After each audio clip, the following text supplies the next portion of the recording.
ആമിന ബീവിയും പ്രിയപ്പെട്ട മകനും കൂടെ മദീനയിലേക്ക് പോവുകയാണ്. അവിടെ ആമിന ബീവിയുടെ കുടുംബങ്ങൾ പലരുമുണ്ട്. മാത്രമല്ല പുണ്യനബിയുടെ പിതാവ് അവിടെയാണ് അന്ത്യവിശ്രമം കൊള്ളുന്നത്. കൂടെയുള്ളത് നേരത്തെ നമ്മൾ പറഞ്ഞ ബഹുമാനപ്പെട്ട ഉമ്മു ഐമൻ ബീവി റളിയല്ലാഹു അൻഹ. കൂടെ ഉമ്മയുടെയും മകന്റെയും കൂടെ ആകെയുള്ളത് ഉമ്മു ഐമൻ ബീവി മാത്രമാണ്. ഫനസലത് ബിഹി ഫീ ദാരിൻ നാബിഗ. ആദ്യം തന്നെ ചെന്നത് ബാപ്പയുടെ ഖബറിന്റെ അടുത്തേക്കാ. ഉമ്മ കാണിച്ചു കൊടുത്ത്, പൊന്നുമോനെ, ഇതാണ് നിന്റെ ബാപ്പയുടെ ഖബറ് മോനെ, നിന്റെ ബാപ്പയാണ് ഈ കിടക്കുന്നത് മോനെ. ബാപ്പയെ കുറിച്ച് വേണ്ടതുപോലെ ആ കുട്ടിക്ക് പറഞ്ഞ് മനസ്സിലാക്കി കൊടുത്തു പ്രിയപ്പെട്ട ഉമ്മ. അങ്ങനെ വാഖാമത്ത് ബിഹി ശഹ്റാ, ഒരു മാസത്തോളം അവിടെ താമസിച്ചു. ഉമ്മയും ഈ കുഞ്ഞും ബഹുമാനപ്പെട്ട ഉമ്മു ഐമൻ ബീവി റളിയല്ലാഹു അൻഹു ഇവര് പോവുകയാണ്. മദീനയിൽ നിന്ന് 150 കിലോമീറ്റർ സഞ്ചരിച്ചു അബവ എന്ന സ്ഥലത്തെത്തി. അതിശക്തമായ കൊടും തണുപ്പാണ്, അസഹ്യമായ തണുപ്പാണ്, തണുപ്പ് സഹിക്കാൻ വയ്യ. അതിനിടയിലാണ് ബഹുമാനപ്പെട്ട ആമിന ബീവി റളിയല്ലാഹു അൻഹാ, ആമിന ബീവിക്ക് ശക്തമായി പനി പിടിപെട്ടു. അതിശക്തമായ പനി സഹിക്കാൻ കഴിയാതെയായി. പനി ദിവസം ദിവസം കൂടി വന്നല്ലോ. അനുനിമിഷത്തിൽ പനി കൂടി വരികയാണ്. എല്ലാം കാണുവാനും എല്ലാം അനുഭവിക്കാനുമായി 6 വയസ്സുള്ള യതീമായ പൊന്നോമന പുത്രനാണുള്ളത്. ആ ഉമ്മയുടെ വിഷമം വല്ലാതെ വർദ്ധിച്ചു വന്നു. എല്ലാം ഉമ്മ മകനെ അടുത്ത് വിളിച്ചു. ഒരുപാട് കാര്യങ്ങൾ മരണം ഉറപ്പിച്ചതുപോലെ ആ ഉമ്മ ആ മകന്റെ ചെവിയിൽ മന്ത്രിച്ചു കൊടുത്തു. 5-6 ദിവസം പനി കൊണ്ട് വല്ലാതെ വിഷമിച്ചു. അവസാന ഘട്ടത്തിൽ മരണം ഉറപ്പിച്ചു പോലെ ആ ലോകത്തിന്റെ നേതാവിന്റെ ഉമ്മ 6 വയസ്സുള്ള കുട്ടിയെ വിളിച്ചു. ചെവിയിൽ എന്തൊക്കെയോ കാര്യങ്ങൾ പറഞ്ഞു കൊടുത്തു. പലതും പറഞ്ഞു കൊടുത്തു. നബിയുടെ ഉമ്മ ചുരുക്കി പറയാ, ഉമ്മ മരണപ്പെട്ടു പോയെ ബാപ്പയെ ഈ കുഞ്ഞ് കണ്ടിട്ടില്ല. 6ാമത്തെ വയസ്സിൽ തനിക്ക് താങ്ങായിരുന്ന തണലായിരുന്ന പ്രിയപ്പെട്ട ഉമ്മയും മരണപ്പെട്ടു പോയി. പിന്നെ ആകെയുള്ളത് ബഹുമാനപ്പെട്ട ഉമ്മു ഐമൻ ബീവിയാൻ.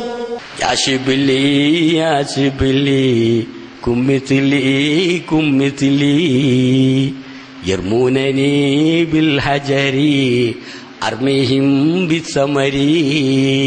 യേശുവിലി, നിങ്ങൾ ക്ഷമിക്കുക. കുമ്മിസിലി, എന്നെ പോലെയാകണം. ആ വൃക്ഷം, ആ മാവ് പറയുകയാണ്, നിങ്ങൾ എന്നെ പോലെയാകണം.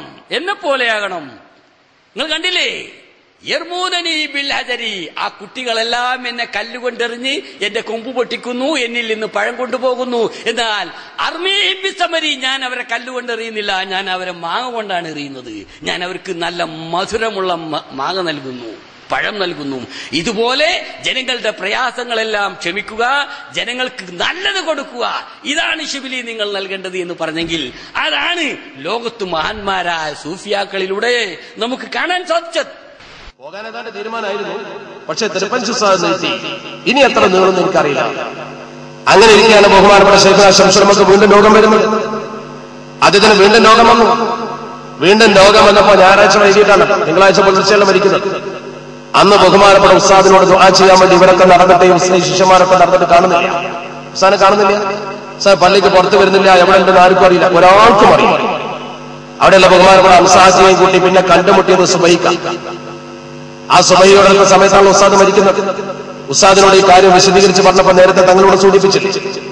ആവർത്തിച്ച് ഉസ്താദിനോട് ദുആ ചെയ്യാൻ വന്നപ്പോൾ ഉസ്താദ് ചോദിച്ച ചോദ്യം, ഒരു നെല്ല് അത് വിളഞ്ഞാൽ അത് കൊയ്തെടുക്കാതിരുന്നാൽ ആർക്കാ നട്ടം? ഉടമക്ക് നട്ടമാണ്.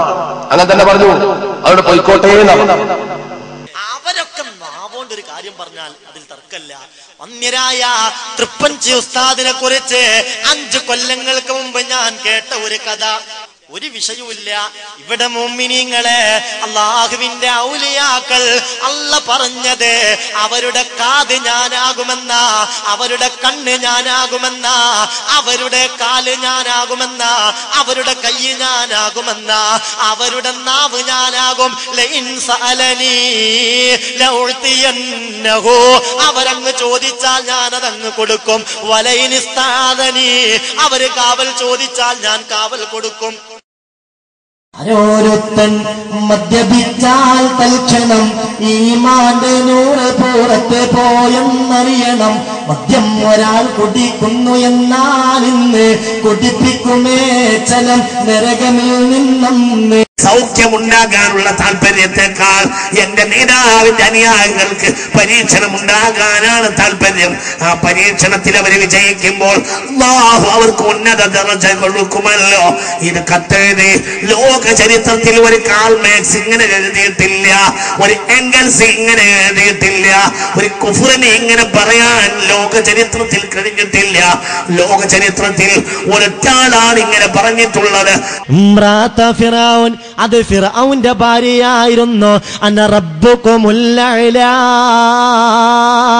ഞാനാണ് ഏറ്റവും വലിയ റബ്ബെന്ന് പറഞ്ഞ് ലോക ചരിത്രത്തിൽ തുല്യതയില്ലാത്ത കിബറിന്റെ അഹങ്കാരത്തിന്റെ പ്രതീകമായ ഫിർഔന്റെ ഭാര്യയായി, എന്നിട്ട് പോലും തൗഹീദിൽ അധിഷ്ഠിതമായി ഇലാഹിയായ ചിന്തയിൽ സമയം ചെലവഴിച്ച, അള്ളാഹുവിന് വേണ്ടി ആയുസ് ചെലവഴിച്ച, അള്ളാഹുവിന്റെ മാർഗത്തിൽ സമർപ്പണം നടത്തിയ ഒരു പെണ്ണിന്റെ കഥ വിശുദ്ധ ഖുർആൻ നമ്മളോട് പറയുകയാണ്.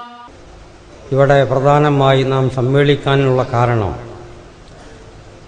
മർഹൂം കാളമ്പാടി ഉസ്താദ് അവരുടെ അനുസ്മരണ സമ്മേളനമാണ്.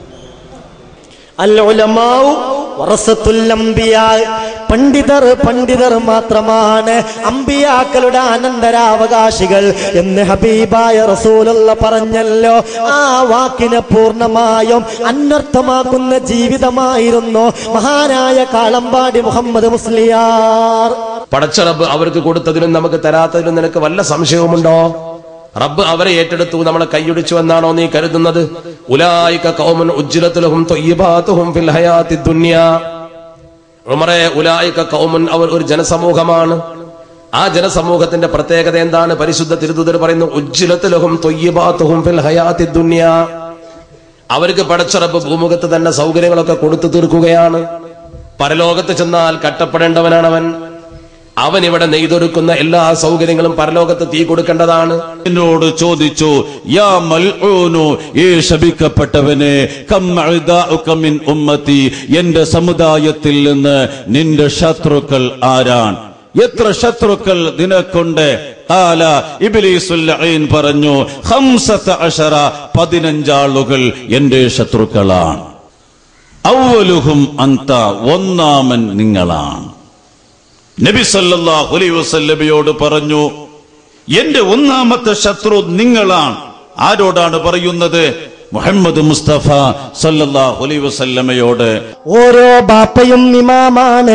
വൽ മർഅതു റായിയത്തുൻ അലാ ബൈതി സൗജിഹാ വവലദിഹി വഹിയ മസ്ഊലുൻ അൻഹും. പെണ്ണ് ചിന്തിക്ക് പെണ്ണ്, നീയും ഭരണാധികാരിയാണ്. നിന്റെ വീട്ടിന്റെ ഭരണാധികാരി, ഭർത്താവിന്റെ സമ്പത്തിന്റെ ഭരണാധികാരി, വീട്ടിന്റെ ഭരണാധികാരി, ഭർത്താവിന്റെ മക്കളുടെ ഭരണാധികാരി, അവരെ കുറിച്ച് നിന്നോട് ചോദ്യമുണ്ടാകും. ഓരോ ഇഹ്ദിന സിറാത്തുൽ മുസ്തഖീമും പറയുമ്പോ മനസ്സിലൊരു ഘോഷയാത്ര ഉണ്ടാകണം.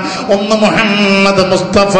മഹാന്മാരായ അംബിയാ കഴിഞ്ഞാൽ പിന്നെ സിദ്ദീഖുൽ അക്ബറും ഉമറുൽ ഫാറൂഖും ഉസ്മാൻ ഇബ്നു അഫ്ഫാനും അലി ഇബ്നു അബീ ത്വാലിബും മഹാന്മാരായ അശറത്തുൽ മുബശ്ശിരീങ്ങൾ, മഹാന്മാരായ സ്വഹാബാക്കൾ, സിദ്ദീഖീങ്ങൾ, താബിഈങ്ങൾ, രക്തസാക്ഷികൾ, സ്വാലിഹീങ്ങൾ. ആ സ്വാലിഹീങ്ങളുടെ പരമ്പര വരുമ്പോൾ ഔദുൽ ആദമും അഹ്മദുൽ കബീർ റിഫായിയും ഖാജാ മഈനുദ്ദീൻ ചിസ്തിയും മമ്പുറം തങ്ങളും മഹാനായ തൃപ്പനീർ ഉസ്താദും ഒക്കെ നമ്മുടെ കൽബിൽ ഇങ്ങനെ കയറി വരണം.